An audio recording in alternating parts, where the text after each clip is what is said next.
This is Ryan's world, and this kid is one of the most successful and richest YouTubers in the world. In fact, he's been able to become a multi-millionaire by the age of 6. Bruh. Here he is, making a wholesome toy review video catered for kids. Here's the thing though. This footage that you've been watching is from 8 years ago, when Ryan was an innocent little kid. But here's the Ryan of today. Welcome to Ryan's world! Hey guys, I'm pretend playing as Red Titan. What is this? A Red Titan comic book? And blank pages? You know what that means. Wow, would you look at that happy face? My man definitely doesn't look like he's 1 second away from a psychotic breakdown. Okay, first of all, I just like how the intro of the video is Welcome to Ryan's world, which was clearly dubbed by Ryan when he was like a baby, like 6 years old. But then as soon as the video begins, Hey guys, I'm pretend playing as Red Titan. you hear Ryan with a voice that is clearly deeper than 90% of teenagers, and yet he's still making content for kids. I'ma keep it a buck. I've personally never been a fan of the concept of child stardom, which is usually another word for child labor. Okay, Ryan. Now let's play with the Disney cars. Yeah! Alright, let's do it. Bro, why does it feel like the dad is pointing a Minecraft pistol at Ryan from behind the camera and forcing his kid to follow a script? Okay, Ryan, we're gonna play with the next story now. Remember to follow the script. It says express happiness in the script, so express happiness. Yeah! Alright, let's do it. And don't get it twisted, Ryan has to be one of the saddest but best examples of profitable child labor. The fact that this kid was able to print $10 million for his parents by the time he turned 6 years old is of course extremely remarkable. But what was the cost for this generational wealth? The reason I don't like the concept of child celebrities is because you can literally count on your fingers how many child celebrities turn out to be normal human beings as they grew up. Let's be real, most child stars become cooked in the head by the time they're adults. Take Jojo Siwa for example. She used to be one of the most annoying and yet one of the most successful child celebrities on YouTube a few years ago. I mean bruh, I remember how annoying Jojo Siwa used to be when she used to be that family-friendly kid celebrity. Jojo Siwa used to be known for her epileptic attack, annoying intros where you couldn't even tell what she was saying half the time. Hey guys, good morning to every single student who's out in this entire little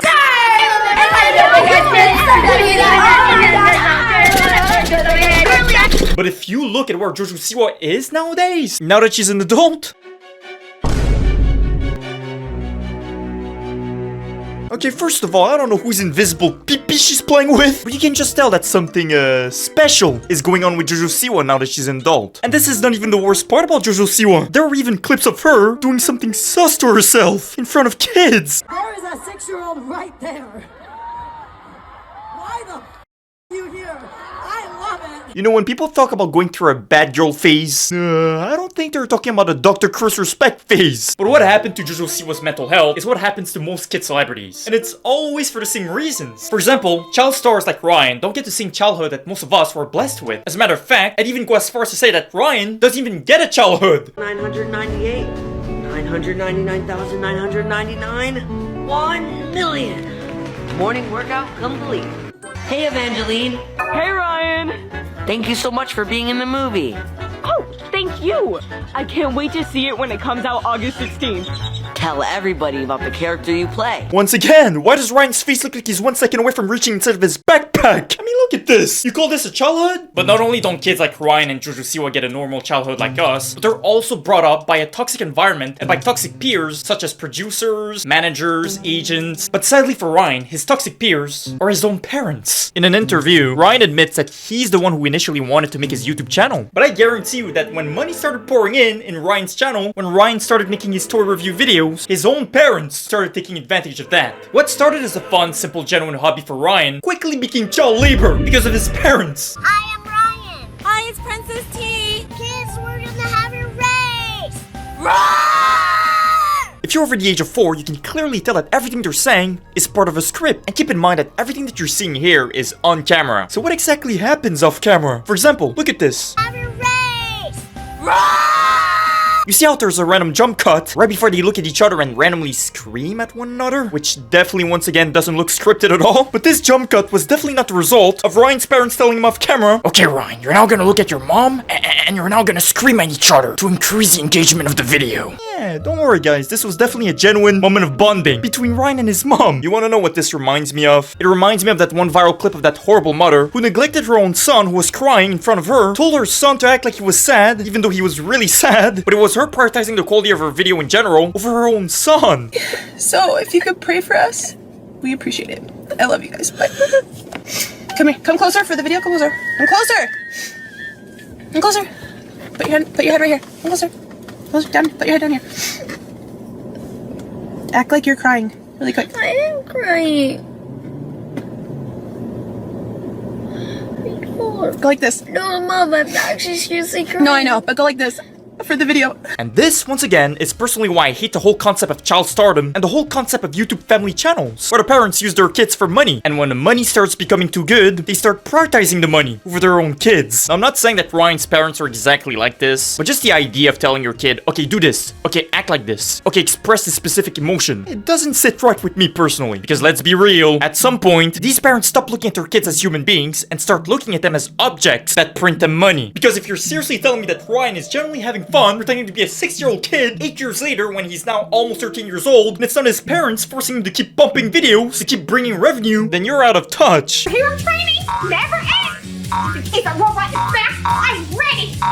Bro, no one's ever gonna convince me that any 12-year-old genuinely has fun role-playing as a 6-year-old next to their mom who sounds like a chipmunk. Hero training never ends! If a robot is back, Smash like if you also unconsciously did an Arthur fist as you heard Ryan's mother's voice. Pretending to be a 6-year-old kid when you're now 12 years old and currently going through your puberty is not gonna be good for your mental health, which is exactly why Jojo Siwa herself, someone who pretended to be an annoying kid until she was 18 years old, is nowadays going through her teenager rebel phase.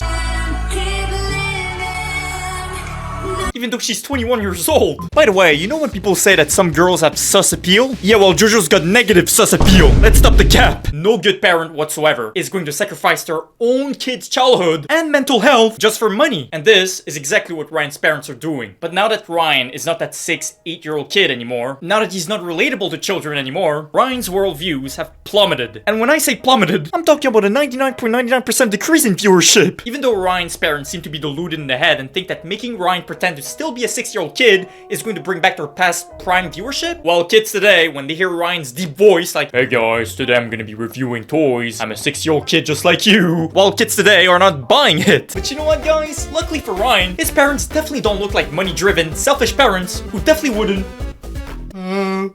give birth to new kids and then force those new kids to be the new Ryans. But that is exactly what they did. Kate, there's tickets!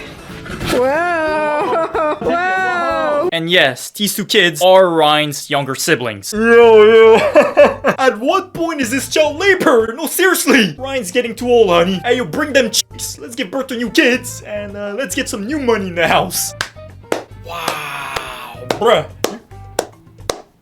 Hey yo, who's clapping one hand? Stop! Bruh, you have to be some kind of sociopathic, evil cartoon character to come up with a scheme like that. But I guess these are the new Ryans. But for any of you guys who are making excuses for Ryan's parents and genuinely think that they're innocent and that this is all Ryan's doing and that if he really didn't want to act like a 6-year-old kid even though he's 12 years old, he could just quit, well, let me ask you this. Guilt tripping is a real thing, especially among family members. And when you're 12 years old, it doesn't matter if you have $50 million in your bank account. You don't have access to it. So the concept of the importance of making a lot of money is completely lost on the kid. But the parents, on the other hand, and can I just remind you really quick that Ryan's mom literally got arrested in the past for shoplifting? Well, Ryan's parents are well aware about the importance of money. So do you really not think that Ryan's parents are guilt-tripping him and forcing him to keep pretending to be a 6-year-old kid while giving him the illusion of choice where he can leave at any time? But if he does try to leave, his parents are not gonna say something like, "Oh, this is a once-in-a-lifetime opportunity. Think about your future. It doesn't matter if you're not having fun. It doesn't matter if you look like you're 1 second away from a mental breakdown. My millions of dollars, I mean, our millions of dollars matter way more than your mental health." You really don't think Ryan's parents are guilt-tripping him into oblivion to keep pumping these videos? Let's stop the cap. You know when you're a kid and you ask your parents for the new PS5 and then your mom says, "Oh, if you want a new PS5, you gotta get a good grade." Well, I'm telling you right now that Ryan, when he's asking for that new PS5, you already know. His mom looks at him and says, "You want a PS5? Go act like a 6-year-old kid and go pump 10 videos in a row." When I see Ryan and his fans, I feel like Ryan himself or his channel itself is a brand. Wow. Imagine saying that your own kid is a brand and not your son. Hearing stuff like this makes me believe that Ryan's parents see their own kid as a money cow, as an object, and no longer as their own kid. But I do like the dad save last second, where he cut himself and rephrased Ryan being a brand to his channel being the brand. Yeah, he almost let his true thoughts out for a second. Ryan, what's your day-to-day like in the content and the videos that go out? Well, usually we film on the weekends because that's when I have the most time. Because like other days I have school and then extracurricular activities. So, yeah, that's usually when I film. Bro, why does Ryan sound either extremely sad or nervous? Yo, chill, Ryan. Your parents are definitely not forcing you to still act like a 6-year-old even though you're 12 years old, and you're definitely having fun making those videos, right? But that's what a day-to-day schedule looks like for Ryan. He's busy with school, and then when he's not busy with school during the weekend, he has to pretend to be a 4-year-old kid on the internet. Well, that sounds like an amazing childhood. And don't misunderstand, I'm not asking Ryan to stop doing YouTube. I just feel sad that his parents are forcing him to keep making kid content instead of changing up the content into something that would be genuinely fun for him, such as gaming content. 999,999? 1 million! Anything but this. No teenager who's not going inside of a short bus genuinely enjoys pretending to be a 4-year-old. Ryan's parents need to let him grow up. I feel really sad for Ryan, and I really hope that Ryan, when he becomes an adult, doesn't turn out like Jojo Siwa.